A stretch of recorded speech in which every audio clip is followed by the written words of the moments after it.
Muy buenos días para todos, un gusto saludarlos. Qué hermoso se ve esta congregación este día. Y a los amigos que están conectados también en las redes sociales, oramos para que el Señor les permita apartar realmente este tiempo para conocer lo que el Señor trae hoy para nosotros. Que tu palabra que hoy va a ser expuesta pueda ser dirigida a nosotros de la manera correcta y que yo que lo traigo, Señor, pueda ser un mensajero fiel a lo que tú propones con tu pueblo. Te doy gracias, Señor, en Cristo Jesús. Amén y amén. Comenzamos este año la serie Conociendo a Dios. Y para conocer a Dios necesitamos estudiar. Y estudiar a la luz de la palabra lo que la palabra habla de Dios. El domingo anterior anunciaba algo acerca de que la palabra de Dios, la Biblia, es una autobiografía de Dios. Es una autorrevelación de Dios. Yo no sé si usted comprende esto a profundidad. Por eso nos limitamos a hablar de Dios fundamentados en la Escritura. Porque una cosa es lo que usted piensa de Dios o lo que ha aprendido de Dios de hombres, y otra es la que Dios dice de sí mismo. Y esto causa conmoción, causa un poco de contradicción muchas veces en nuestros corazones. Y llegamos a tener posiciones en las que llegamos, incluso juntamente con mi esposa y un grupo de estudio que tenemos, hemos llegado a decir, y lo he oído frecuentemente entre algunos estudiosos, es que Dios no puede ser así. Dios no puede ser así. Incluso cuando estamos estudiando su palabra, yo he sido uno de los que ha dicho, Dios no puede ser así, esto no puede ser verdad. Y creo que en la medida que vamos escudriñando la Escritura, es que vamos conociendo la persona de Dios. Y que adoramos, servimos y buscamos, y muchas veces tenemos equivocadas las opiniones y los conceptos que tenemos. Para ello, el Señor nos ha permitido esta serie Conociendo a Dios. Como lo he dicho antes, hemos fundamentado esta serie en dos palabras. Hechos capítulo 17, verso 22 al 24, que dice lo siguiente. Entonces Pablo, poniéndose en pie en medio del areópago, dijo: varones atenienses, percibo que sois muy religiosos en todo sentido. Porque mientras pasaba y observaba los objetos de vuestra adoración, hallé también un lugar con esta inscripción: al Dios desconocido. Pues lo que vosotros adoráis sin conocer, eso yo os anuncio. El Dios que hizo el mundo y todo lo que en él hay, puesto que es Señor del cielo y de la tierra, no mora en templos hechos por manos de hombres. Amén. Y esta palabra la lleva el apóstol Pablo al areópago, lugar donde se reunían los eruditos, los estudiosos, los que estaban fortalecidos en la filosofía. Y de hecho hoy vemos todavía hombres y mujeres en los colegios, las escuelas y universidades enseñando principios de sabiduría por los filósofos griegos atenienses. Sócrates, Platón, toda esta gente que estudiamos en 11 y 10 de los colegios, los encontramos que sus primeras escuelas o los padres que les enseñaron a ellos estaban allí en ese areópago. Y él habla y dice: veo que ustedes son muy religiosos, porque tenían muchas imágenes a las cuales adorar, pero también eran estudiosos, y de hecho hoy la filosofía universal se basa en los conocimientos que salieron de esa escuela. Y el apóstol Pablo fue y les predicó a ellos. Y yo insisto en hacer una comparación entre aquellos que eran filósofos y que eran religiosos en gran manera, para compararlo con nosotros. Hoy quiero compararlo frontalmente con nosotros. Y por eso traigo hoy el evangelio a predicar de acuerdo a la palabra. Y quiero confrontarte con esta pregunta: ¿eres tú tan pensante, tan filósofo como aquellos griegos atenienses en los que se fundamenta hoy la filosofía y la sabiduría de este mundo? Creo que la respuesta es no. Ahora pregunto, ¿eres tú tan religioso y cumples con la religión que te ha sido dada para cumplir lo que dice la religión que sigue? También creo que la respuesta es no. Era un mensaje a hombres sabios y hombres eruditos, estudiosos, filósofos. Pero hoy tristemente no encontramos muchos hombres dados y mujeres jóvenes dados a escudriñar las escrituras de tal forma que podrían decir que la conocen, que conocen la palabra y que conocen de ciencia y de sabiduría de este mundo. Entonces vemos remedos de filósofos hoy y vemos remedos de religiosos hoy, a lo cual el Señor envía mensajeros humildes que no eran nada y no lo son aún, para traer un mensaje de su persona. Créame, no estoy capacitado para hablar de Dios. Ni yo ni nadie puede llegar a conocer a Dios en su infinita sabiduría, o hablar por Dios sin que éste haya tomado a un grupo de hombres y colocado para que enseñaran las verdades de Él mismo.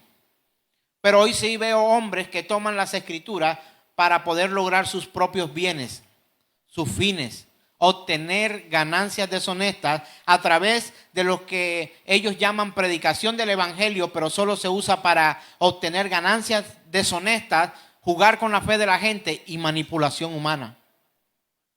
Por eso nos remitimos a enseñar la escritura y procuramos no salirnos de ella, y cuando algo la escritura no lo dice, procuramos no afirmar cosas que la escritura no afirma. Y ese es el llamado que Dios hace a los suyos. Por eso el apóstol Pablo toma a aquellos hombres filósofos y religiosos y les dice: ustedes no conocen a este Dios que yo voy a hablarles. Pero ¿de dónde le hablaba el apóstol Pablo? De las escrituras. Y ahora tomo la palabra Juan capítulo 17, en el que el mismo Jesús toma a sus discípulos y les dice unas palabras confrontantes. Dice: estas cosas habló Jesús, y levantando los ojos al cielo dijo: Padre, la hora ha llegado, glorifica a tu Hijo, para que también tu Hijo te glorifique a ti.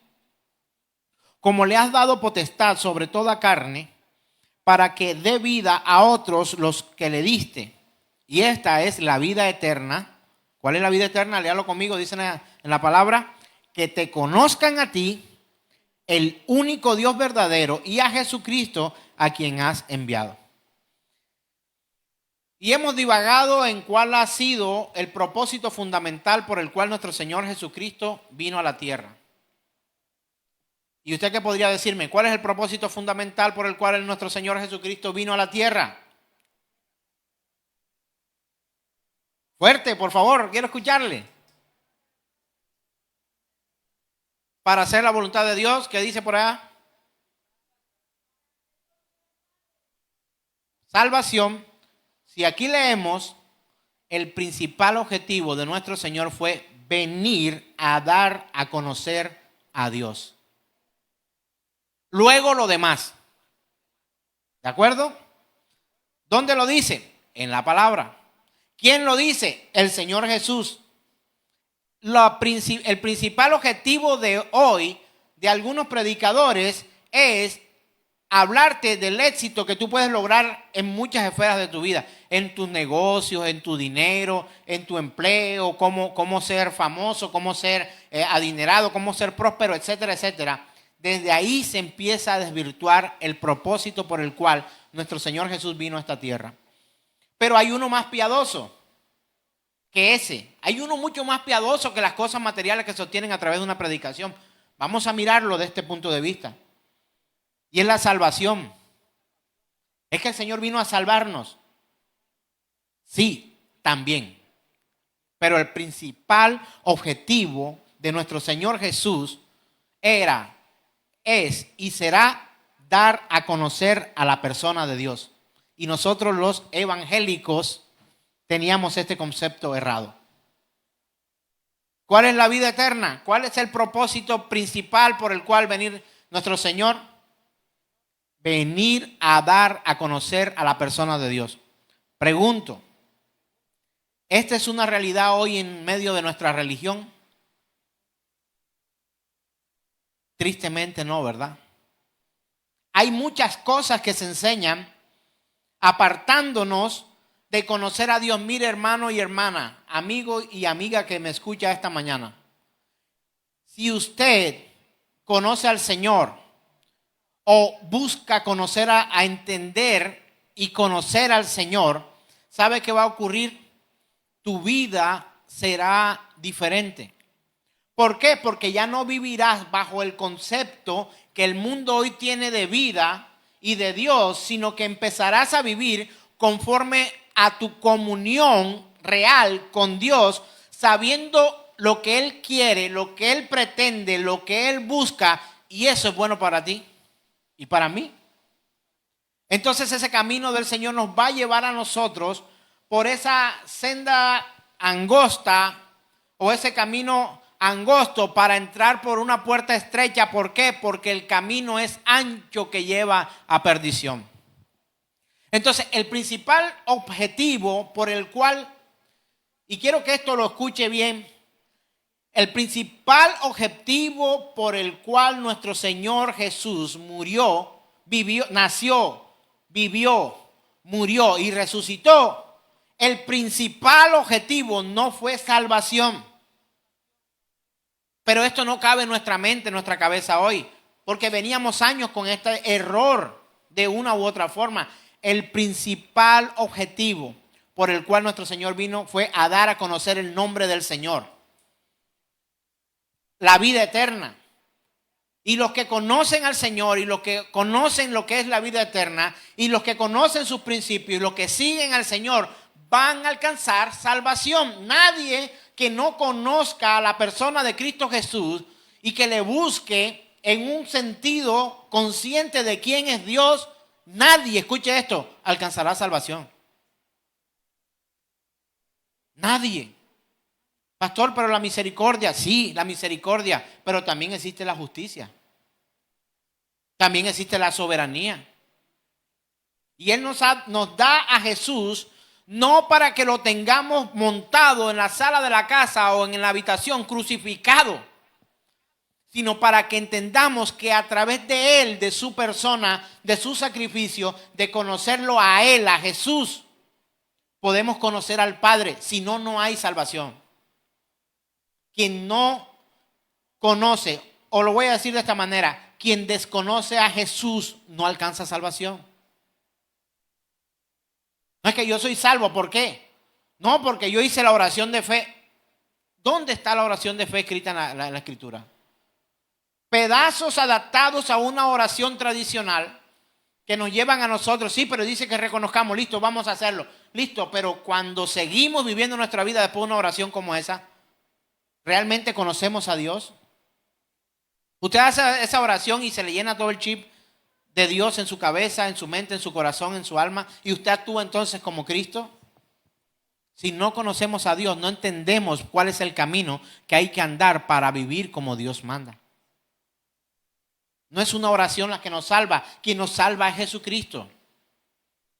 Me acuerdo de aquella historia que el Señor nos permite conocer, digo, como un hecho histórico, no como una historieta, en el que Él sana a un ciego. Y luego que sana al ciego, Él se va. Y le dicen, ¿quién te ha sanado? Este hombre pecador. Él dice, yo no lo vi, yo no lo conozco, yo era ciego. Pero una cosa sí sé, Él hizo algo en mi vida que nunca antes había yo visto, ni hecho y ni experimentado. Si es un delincuente no lo sé, pero sí sé que hizo algo maravilloso en mi vida. O sea, estaban tratando de tomar al ciego que no había visto a Jesús y lo que había hecho. O sea, era un testigo que no servía para culparlo. Él dijo, una cosa hago. Pues si es delincuente no lo sé, pero yo sí sé que Él ha hecho algo en mi vida.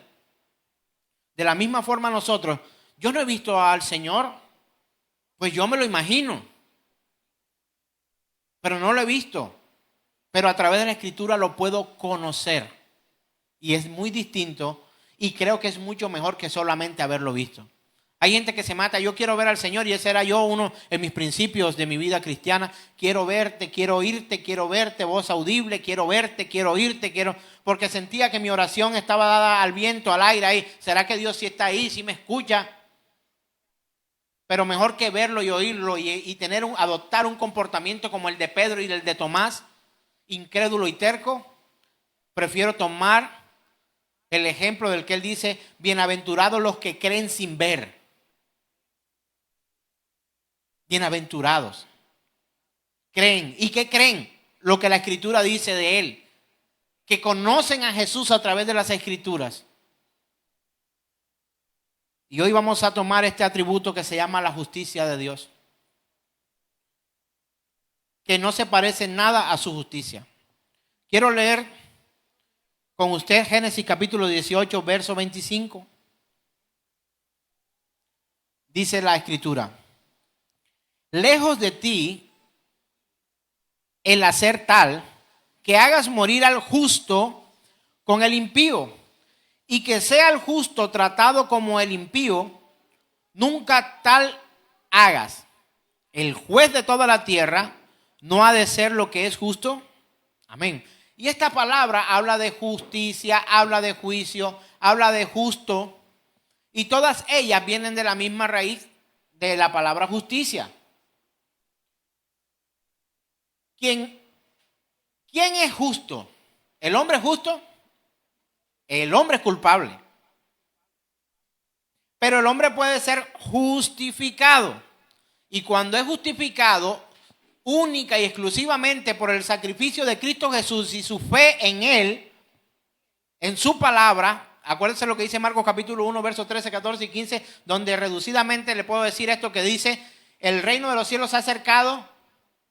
Ahora crean en el evangelio y tengan fe. Arrepiéntanse y tengan fe. Es lo que dice la Escritura.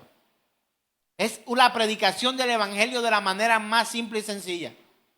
Creer en el Señor y creer en su palabra. Pero ¿cómo crees en una palabra que solo abre los domingos cuando vienes aquí y en tu celular? Y viene el cuestionamiento para nosotros. Conocemos lo que adoramos, así como el apóstol Pablo le decía a los atenienses, le decía, veo que son muy religiosos. Pero eso que ustedes adoran sin conocer, a eso es lo que yo vengo hoy a predicarle. A ese Dios que ustedes no conocen, ese Dios desconocido es el que vengo a predicarle. ¿Sabe por qué? Porque no lo conocían y tenía que venir alguien a predicarle el bendito evangelio para que pudieran abrir su entendimiento, su corazón, su mente, todo su ser, no solamente su corazón. Entra en mi corazón y ya Dios está allí. Y la Escritura dice que el corazón es perverso más que todas las cosas.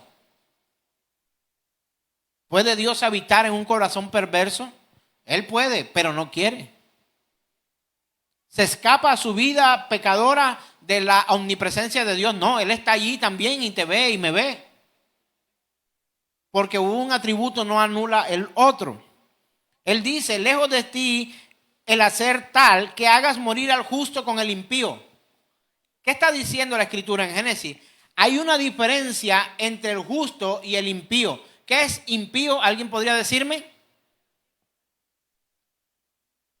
Usted escuchó, muy bien, usted escuchó que el Padre Pío V, Pío III, Pío II, santo. La palabra pío significa santo. Y la palabra impío, que esa agregación de esa palabra in antes, significa que lo quita. ¿De acuerdo? Entonces, si pío es santo, impío, ¿qué será? Pecador. No santo. El justo, que nadie es justo por sus propios medios, que en realidad lo que es un justificado a través del sacrificio de Cristo Jesús. O sea, ¿cómo se lo digo de otra forma?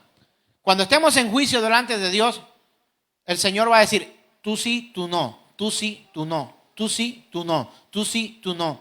Pero a nosotros eso nos parece injusto. No, somos todos. Y criticamos la justicia de Dios.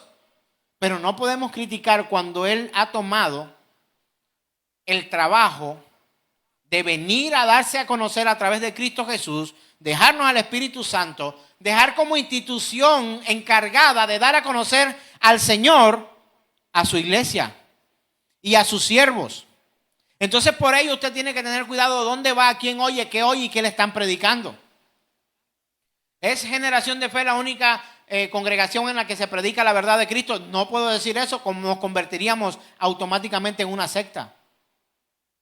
Pero sí debe ir al lugar donde le enseñen con veracidad lo que dice la Escritura y no lo que opinan los hombres. Entonces, ¿qué pasa? A nosotros nos parece, no, tú sí, tú no, nos parece, el Señor no hace acepción de personas. Claro que no hace acepción de personas. Todos tenemos la oportunidad de escuchar un evangelio correcto, de acuerdo a la Escritura, de buscar la palabra, de buscar la presencia del Señor, porque Él nos ha buscado a nosotros. Nadie busca a Dios porque se levantó así solamente con ganas. Hoy tengo ganas de buscar a Dios si Dios no la trajere a su Hijo Jesús. Eso dice la palabra. Pero el Señor muchas veces te atrae a Cristo Jesús, pero tú le das la espalda, no quieres conocerlo. Y hay gente que me dice, pastor, ¿sabe? Mejor no me predique porque entre más sepa, peor para mí será. Y pero si yo te estoy tratando de dar las instrucciones que te llevan a salvación, yo no vine a condenarte, pero tú con tus propias palabras te estás autocondenando. Y la Escritura lo dice, a los suyos vino, los suyos no lo recibieron. Y porque los suyos no le recibieron, hermano, ¿a qué vino? A hacer lo que él tenía que hacer. Y por eso da una instrucción, por tanto, ir a las naciones y enseñar, enseñando todas las cosas que les he mandado. Pregunto otra vez, ¿dónde están las cosas que el Señor nos ha mandado? ¿En la cabeza de un profeta? ¿En la boca de un autodenominado apóstol? Si no está en la palabra, dude, hermano. Dúdelo. Porque hemos romantizado nuestra relación con el Señor. Porque hemos hecho de la persona del Señor una historia romántica. Sí, el Señor nos ama a todos, el Señor no sé qué. Pero dice la palabra que un día va a poner de un lado las ovejas y de otro lado las cabras. Las ovejas del lado derecho y las cabras del lado izquierdo. Y no está hablando de política. Entonces, ¿hace acepción de personas? No lo creo. Si Él dice, vengan todos, y dentro de esos todos uno dice, yo no voy porque no quiero, ¿Él hizo acepción de personas? No. Él dice, vengan todos. Todo el que cree será, pero el que no cree ya ha sido condenado. Entonces, lejos es de ti el hacer tal que hagas morir al justo con el impío y que sea el justo tratado como el impío. El Señor está hablando a través de su palabra y en este diálogo que el Señor tiene con un hombre, él le está diciendo estas cosas y el Señor no trata al justo como al impío. Dice, nunca tal hagas. El juez de toda la tierra no ha de ser lo que es justo. Yo le pregunto, ¿cuestiona usted la justicia de Dios? ¿Cómo un injusto viene a dar cátedras de justicia? ¿Qué hacemos con nuestros padres? Tú no tienes autoridad moral para venir a corregirme. Déjame cometer mis propios errores. Esas no son las palabras que dicen los muchachos. Yo las dije.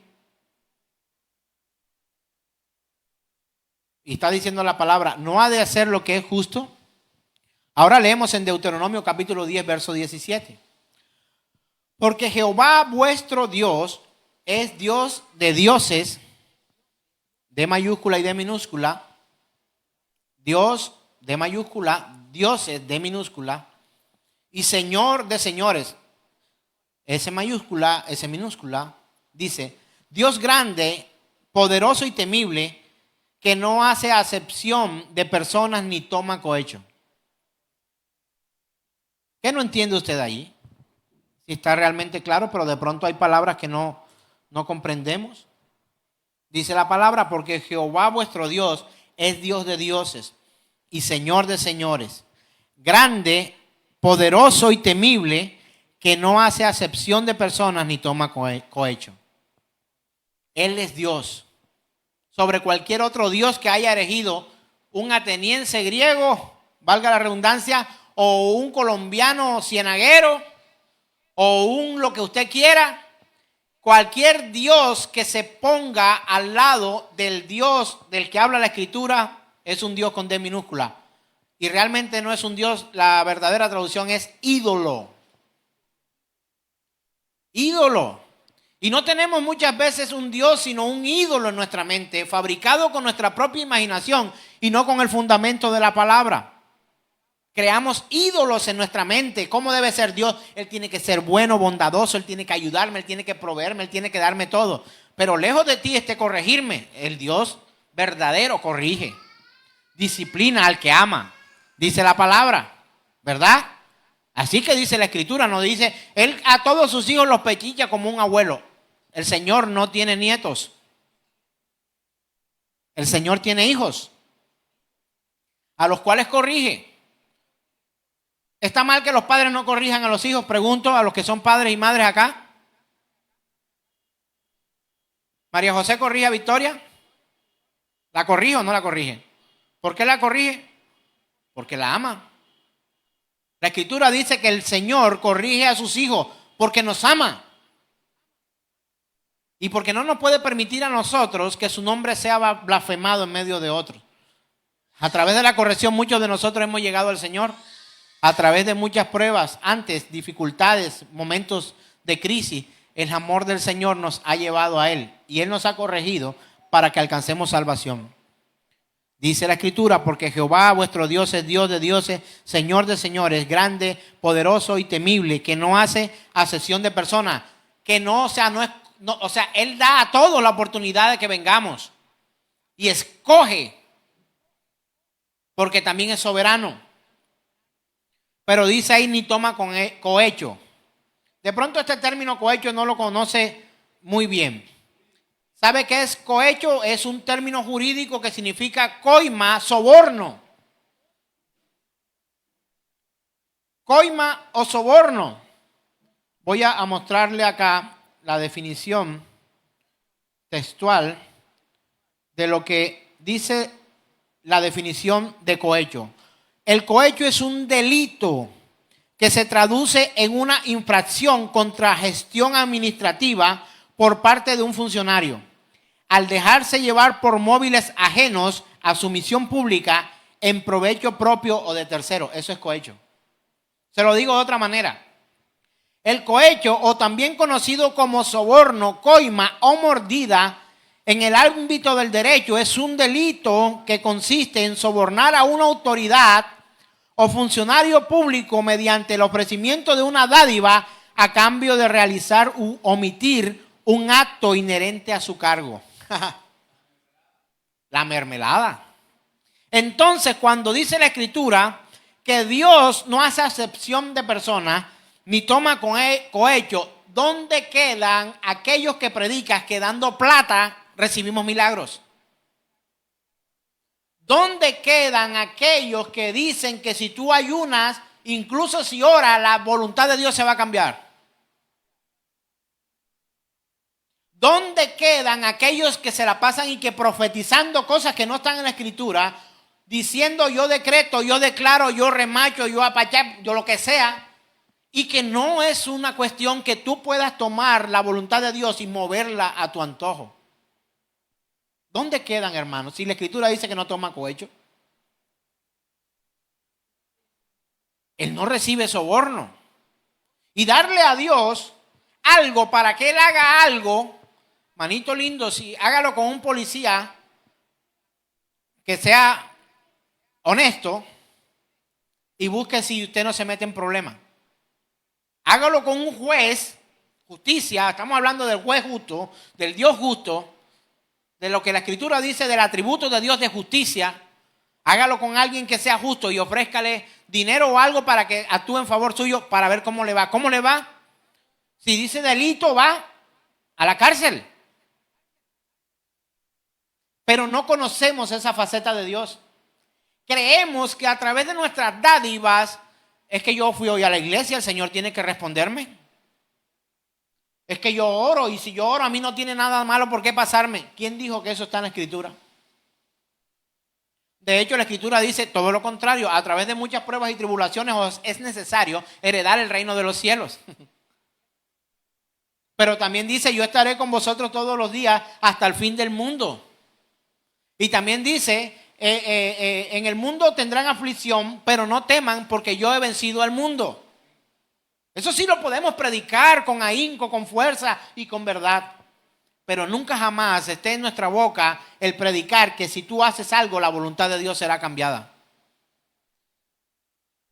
Dios ha cambiado su voluntad en algunos casos bíblicos por el atributo de soberanía. Un atributo no atropella al otro. En su soberanía, Dios le dijo a un hombre, vas a morir, y mandó a un profeta y le dijo a un rey, vas a morir, y luego el hombre, el rey, ora, se humilla delante de Dios y le dice, ¿sabes una cosa? Voy a tener misericordia de ti, te voy a dar 15 años más. ¿Sabe por qué? Porque Él es soberano, Él puede hacerlo. Y vuelvo y digo, un atributo de Dios no pelea con el otro. Y eso lo vamos a ver en este tema de justicia que creo que nos vamos a tomar todo el mes. Porque el conocer al Señor en una hora de predicación y de remojo con la Biblia allí, no va a soltar la cantidad de cosas que vinieron por muchos años metiéndonos en nuestra cabeza. Eso es como cuando la ropa está bien sucia. Usted le echa el fab, la restriega, le echa agua y ya está limpio. Hermano, si no restriega bien, no va a salir la mugre. Y te vamos a restregar para que salga la mugre, para que sea limpiado. ¿Cómo?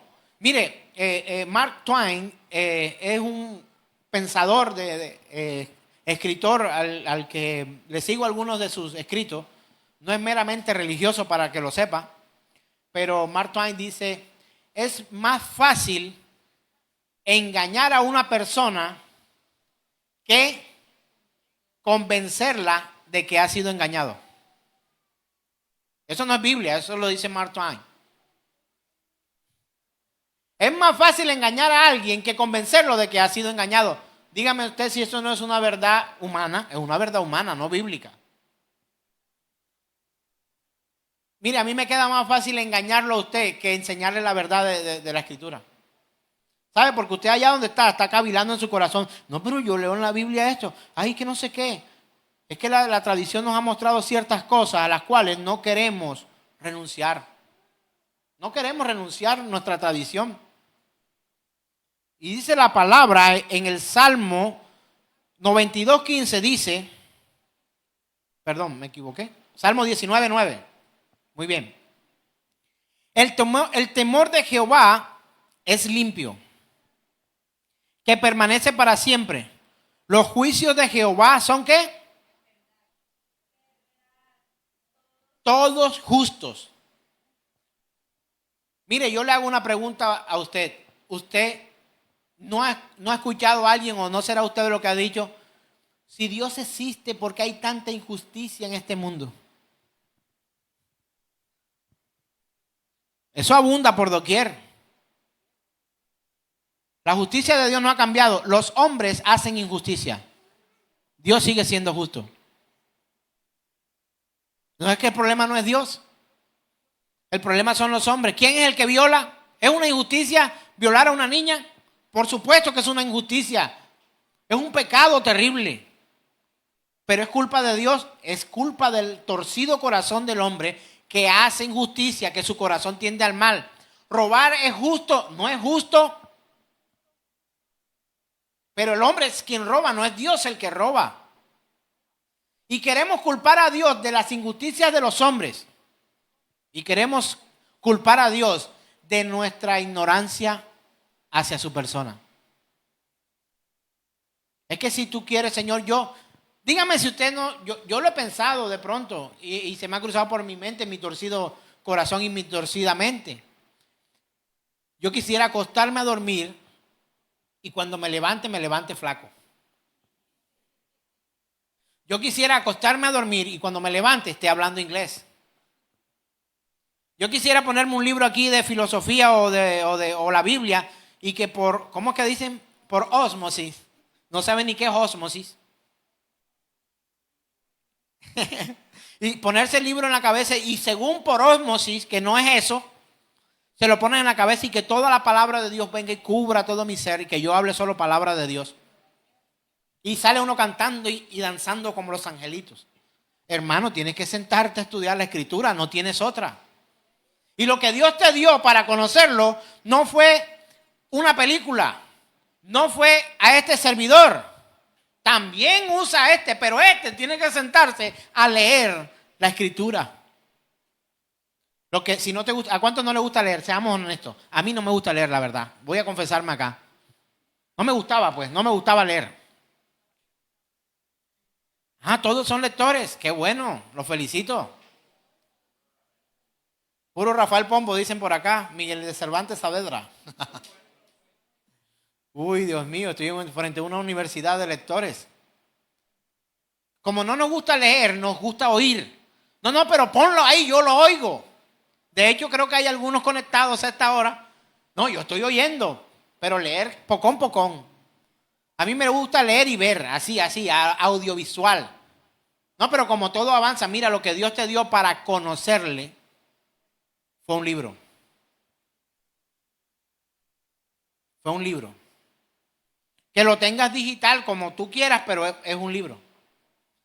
Que lo pongan ahora, no sé si lleguemos a esa altura de la tecnología en que nos inserten chip para que un libro de matemática, uno de filosofía, un libro de no sé qué, la Biblia completa. Porque como ahora todos queremos que sea de esa forma. Charito quiere un chip de matemática, vamos a ponérselo. 10 en todas las clases de matemática. Pues no funciona de esa forma. El temor de Jehová es limpio. Es limpio. ¿Por qué es limpio? Permanece para siempre. Los juicios de Jehová son ¿qué? Verdad, todo justo. Mire, lo que Dios haga, todo absolutamente está bien hecho. Aunque no lo queramos aceptar, no nos guste, incluso eso incluya, perdón la redundancia, que incluya el partir de nuestros seres queridos. ¿Por qué murió mi madre? ¿Por qué mi padre enferma? ¿Por qué no tengo dinero? ¿Por qué? Etcétera, etcétera. Todo lo que Dios hace es bueno. Y sabe, es justo. Y de hecho, en su justicia, si su justicia actuara en ti y en mí, nos aniquilaría. ¿Sí o no? Levánteme la mano el que no ha cometido pecado. Yo vi que yo le hizo así.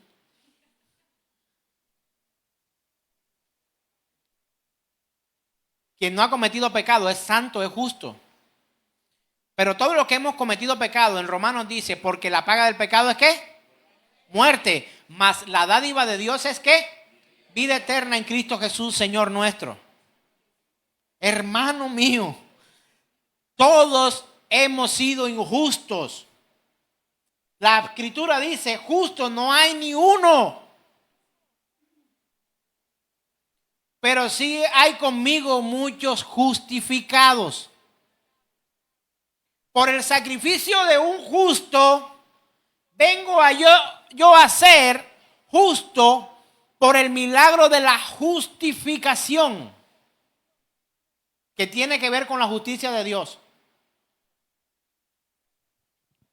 Si yo le pregunto a usted, los que nos escuchan y nos ven a través de la red y los que están acá,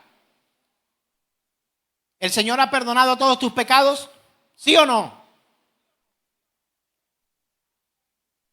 ¿Tienen miedo hoy que esta mañana o qué les pasa?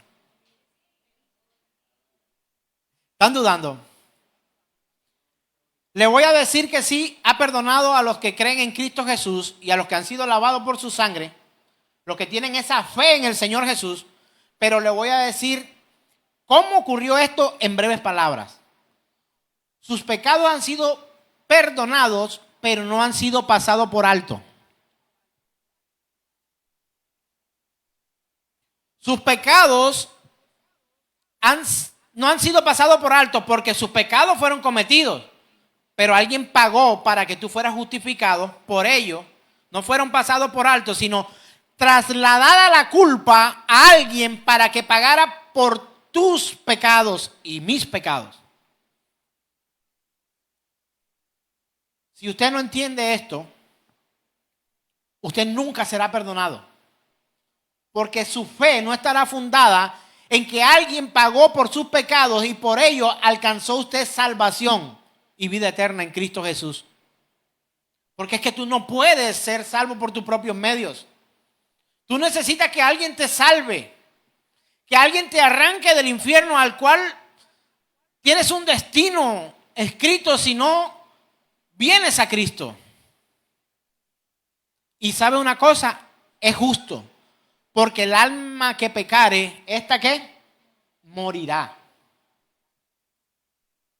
Pero quien se arrepiente, toma los atributos de Cristo Jesús para venir a ser justificados a través de un sacrificio. ¿Cómo nos justificó? Muere en lugar nuestro. Y por ello Jesús allí da a conocer un atributo de Dios que muchas veces pasamos por alto. Para hablar de justicia me toca meter muchos atributos de Dios, como bondad, justicia, soberanía, etc. Pero hay un atributo de Dios que se ve en la justicia cuando hemos sido justificados, y es la misericordia.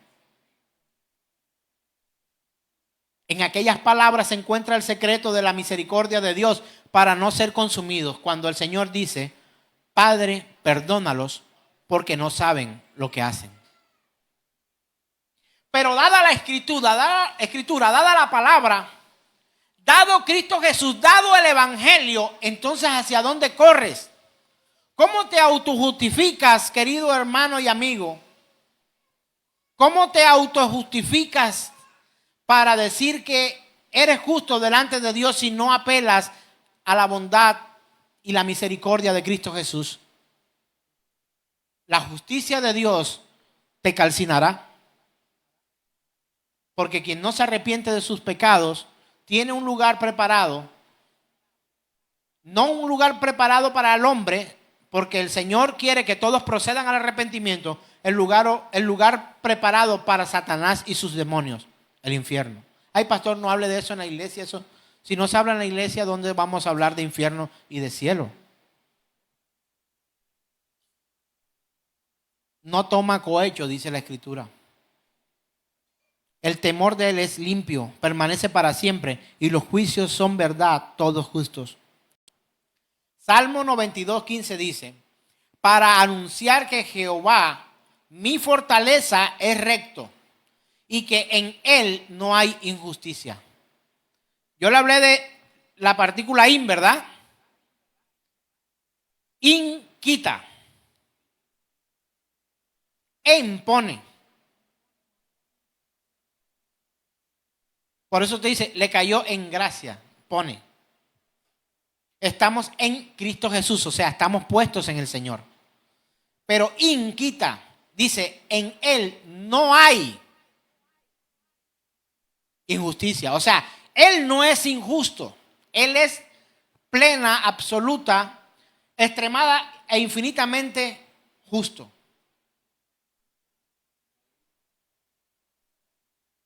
Y en el Salmo 97:2 hay una, no la coloqué allí, pero dice: nubes y oscuridad alrededor de él, justicia y juicio son el cimiento de su trono.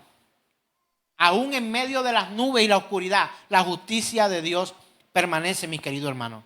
Ahora dice Isaías capítulo 28, verso 17. Miren lo que dice la palabra de Dios acerca de la justicia. Ajustaré y ajustaré. Para empezar, esa palabra ajustar tiene que ver con justicia. Ajustar es colocar de la manera correcta. Eso es justicia. Y ajustaré el juicio. ¿Qué juicio? El ejercicio de la justicia. ¿Qué dice luego? A cordel. ¿Alguien que sepa de albañilería acá? Cordel es una cuerda.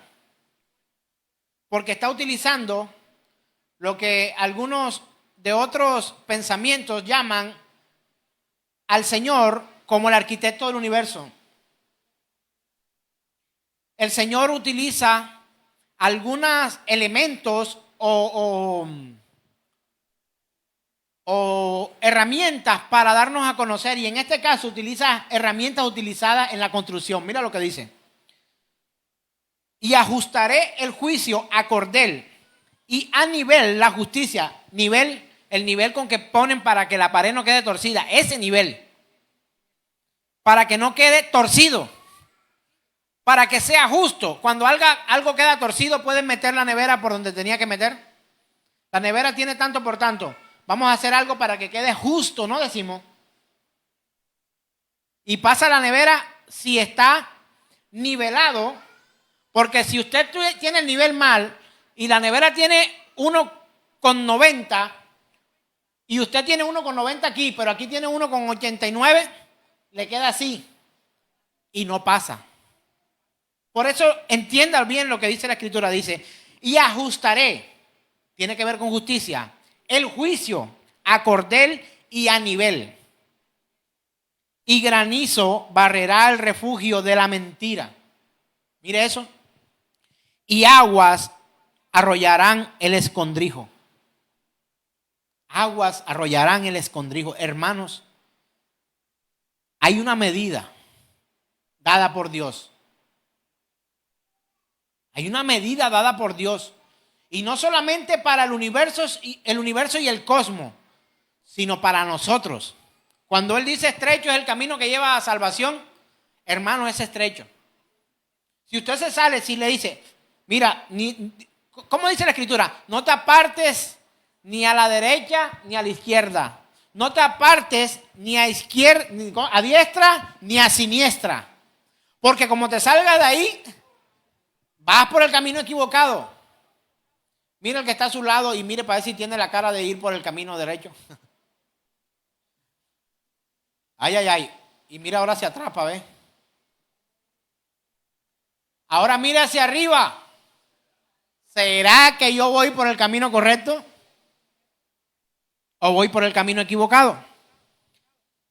¿Sabe una cosa? El Dios de la Escritura es Dios justo.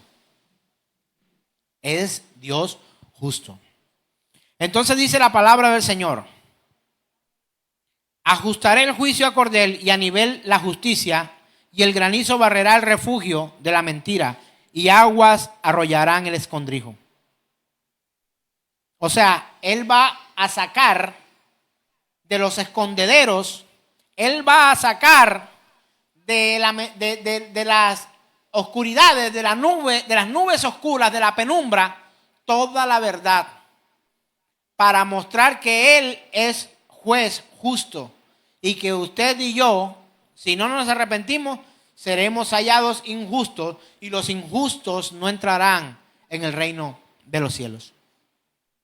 Apocalipsis 16, 5 al 7 dice lo siguiente: y oí al ángel de las aguas que decía, ¿cómo decía? Léalo conmigo. Justo eres tú, oh Señor, el que eres y eras el santo, porque has juzgado estas cosas, por cuanto derramaron sangre de los santos y de los profetas, también tú les has dado a beber sangre, pues ¿qué? Lo merecen. También oí a otro que desde el altar decía: ciertamente, Señor Dios Todopoderoso, tus juicios son verdaderos y justos. Amén. Mire, un día estaremos delante del trono de Dios, y unos entrarán al cielo y otros irán al infierno. Ay, pastor, no hable de esas cosas, me da miedo. Ojalá te diera miedo para que corrigieras tu camino. Y algunos van a estar en la fila y van a querer colarse como cuando vamos a sacar la cita médica. Y se van a querer, ey, dame un permiso ahí. No se puede porque el camino es estrecho. Y van a querer colarse. Y van a hacer la fila los muy carones. Y van a creer que tienen derechos para entrar al cielo. Pero ¿sabe qué pasará? Como Juan Bunyan dice: y conocí que de la puerta del cielo a la puerta del cielo también hay un camino. A la puerta del infierno, perdón. Y aprendí que desde la puerta del cielo hay un camino también a la puerta del infierno. Oh, Dios. Pastor, eso no lo dice la Biblia, eso lo dice Juan Bunyan. Sí, lo dice Juan Bunyan. Pero la Biblia sí dice, en aquel día algunos me dirán, Señor, Señor, y yo le diré, no los conozco, apartaos de mí, hacedores de maldad. Pero esto no nos gusta. En tu nombre echamos fuera demonios, sanamos, predicamos, hicimos. Pero ¿qué dice el Señor? No los conozco, apártense. ¿Te parece eso injusto? Me temo que sí. Pero en realidad ese es injusto. Me temo que no. Porque Él es justo. Y Él te ha dado la oportunidad o un lugar como este o como esta página para que conozcas las verdades de Dios y otros lugares más y otras páginas más, pero solo una Biblia para hablar de la justicia de Dios. Solo un camino para hablar del camino que lleva al Padre y es Jesucristo. Solo una verdad, no una relativa, una absoluta, que es Cristo Jesús, Señor nuestro. Si usted conoce a Dios, sabe que Él es absoluta y perfectamente justo. Si no lo conoce, no te preocupes, el Señor tiene misericordia de nosotros. Vámonos sin gasolina para el paseo. Y cuando se queda sin gasolina en el paseo y se le apaga el carro, dice, ay Dios mío, ¿por qué me pones en esta? Y nos pasó a nosotros en este viaje a La Guajira. Vamos a echar gasolina. Yo he hecho más adelante. Y yo veía ese camino largo y ese desierto y dele rueda a ese carrito y dele rueda. Este carro es pequeño, esto no consume nada, esto es una moto. Y acelera y la aguja bajando. La aguja bajando. Manito, una gasolinera por aquí. Está lejos, hermano, eso está por allá. Está lejos todavía. Y yo iba en el camino, ay Señor, ten misericordia. Oye, pero si te dijeron, vamos a echar gasolina, ¿por qué saliste con el cuento? Yo he hecho más adelante. Eso no me deja de obligar a pensar en el aceite de las lámparas de las 10 vírgenes. Unas muy ¿qué? Prudentes y otras insensatas. Las unas cargaron sus lámparas y las otras dijeron, el novio demora. Él no llega por ahora, eso no va a ser ahora, eso es después. Yo he hecho en el camino. Pero resulta que no sabes, como yo, cuántos kilómetros hay para terminar tu camino. Y cuando venga Cristo por su iglesia, muchos estarán esperando llegar a la gasolinera y no alcanzarán a llegar al destino para irse con Él, con su iglesia, el día y la hora que solo Él y su Padre y el Espíritu de Dios saben, porque el Espíritu de Dios es uno. Pastor, pero es que la Escritura dice solo mi Padre lo sabe. Jesús es la manifestación de Dios y Padre. Todo lo que yo digo no lo digo por mí, lo digo por el Padre, dijo Jesús. Y estas cosas yo las enseño. ¿Por qué Jesús no reveló el día y la hora? Porque el Padre se tomó el derecho soberano de anunciarlo cuando Él quiera que su Hijo va a venir. Y está en sus verdades ocultas o en su voluntad no manifiesta decirnos cuándo va a venir el Hijo por su iglesia. Otros atributos de Dios. Hermano, esto no lo he entendido leyendo libros. Esto lo he entendido pidiéndole al Señor que traiga revelación de su palabra a mi vida.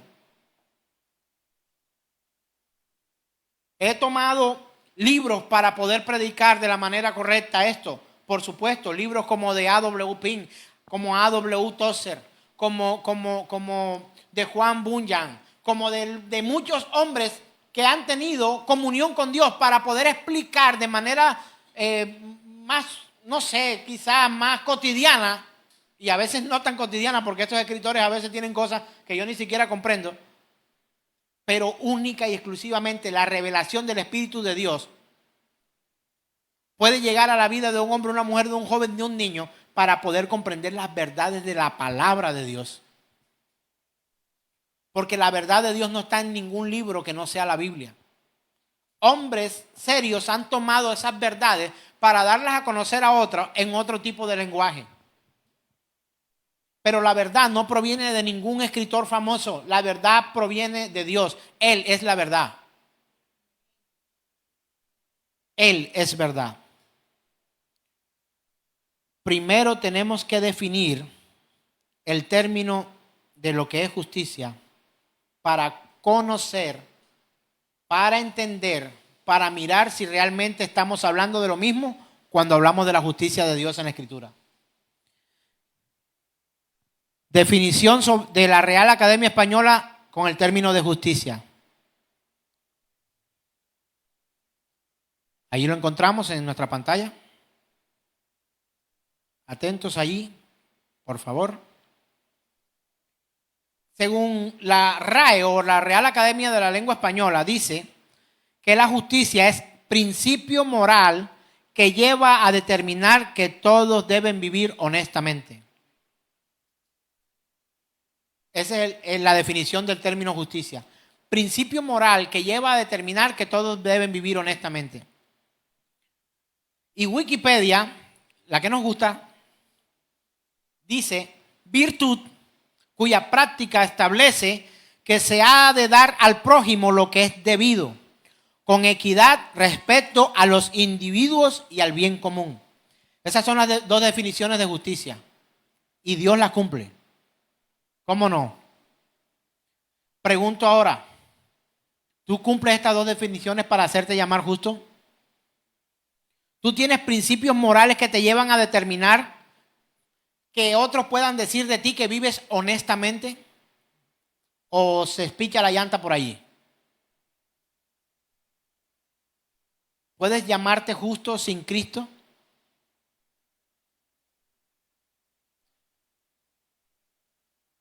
Esto tampoco gusta mucho, pero una de las cosas que Jesús vino a esta tierra fue para confrontarnos con nuestra moralidad. ¿Sabes una cosa? Somos seres inmorales. Somos inmorales. Y esa inmoralidad, que es llamada de otra forma pecado, desagrada a ese Dios justo. Vemos el video, vemos la imagen. Vamos a ver cómo le pegó, vamos a ver. Hay pelea de marido y mujer. Y uno dice, nadie se tiene que meter. De hecho, era una canción. Los viejos sí la conocen, los nuevos no. Y cuando hay pelea, uno quiere ver por la ventana. No seamos inmorales. De hecho, sacamos de nuestra Colombia, de nuestros colegios, la urbanidad de Carreño. Hay quienes no saben ni siquiera quién es Carreño, ni quién es un manual de urbanidad. Había un manual de urbanidad donde nos enseñaban a nosotros, diga buenos días, diga hasta luego, si alguien está comiendo, no llega la hora del almuerzo. Ese tipo, todas esas cosas estaban allí para que vivamos moralmente de una manera correcta. Salude al anciano, déle el puesto, todas esas cosas estaban allí. Pero uno no quiere eso, no, vamos así, eso no importa, eso no pasa nada. Imagínate si desechamos el manual de Carreño, que era bien humano y nos ayudaba a todos a vivir en armonía. Los hombres hoy han desechado la Escritura para alcanzar salvación y vida eterna. Tienes tú la virtud cuya práctica establece en ti que has de darle al prójimo lo que es debido. ¿Le das tú al prójimo lo que es debido o no? ¿Acaso no pagamos menos de lo que queremos? ¿Acaso no hacemos la fila cuando no nos toca? ¿Acaso no nos colamos? ¿Acaso no llamamos al amigo para que nos palanquee? Para los internacionales, palanquear en Colombia es que mueva sus influencias para que podamos obtener ciertos beneficios. Eso es palanca colombiana.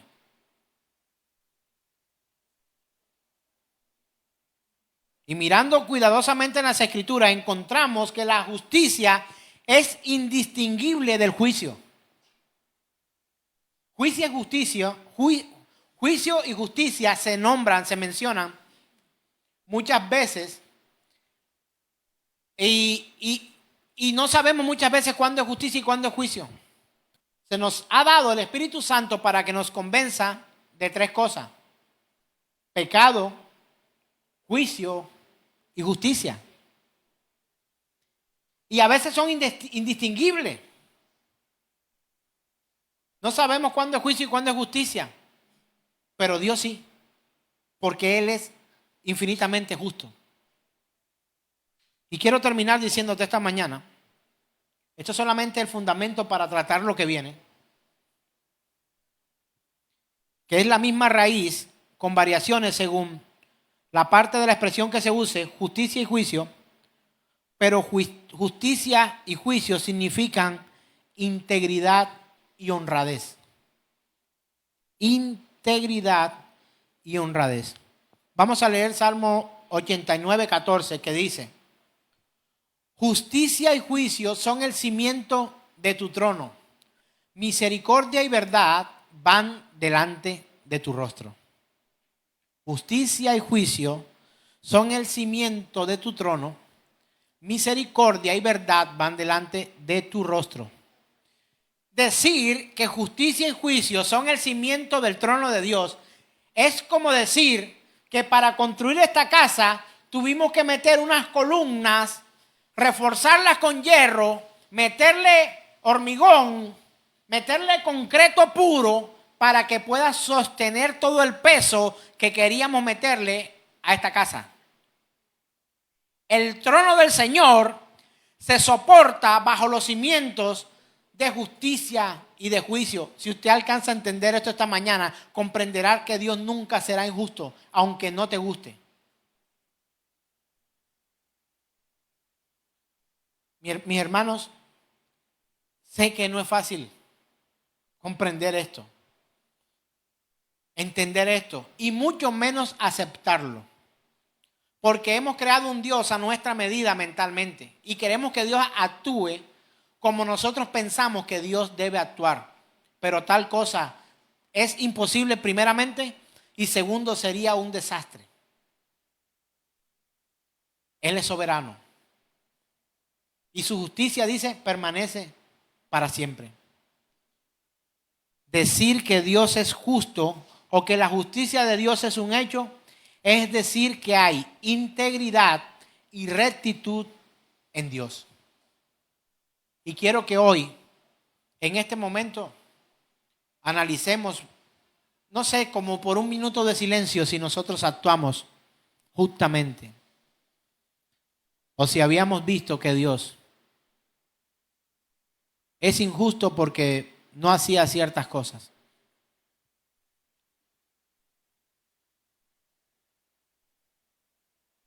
El Salmo 50 dice, no está allí, quiero comentarlo mientras usted lo medita. Ciertamente creías que yo era como tú, pero no soy como tú, dice el Señor. Soy diferente. Nosotros tenemos un concepto de justicia completamente errado y diferente de Dios.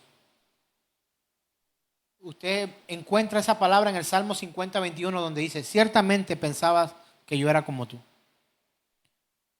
Pero no es como nosotros. Ni siquiera es como nos imaginamos que Él es. La Escritura soporta, afirma, expresa y muestra este atributo de Dios que es la justicia. Y creo que hoy ya aprendimos, al menos, el concepto de justicia.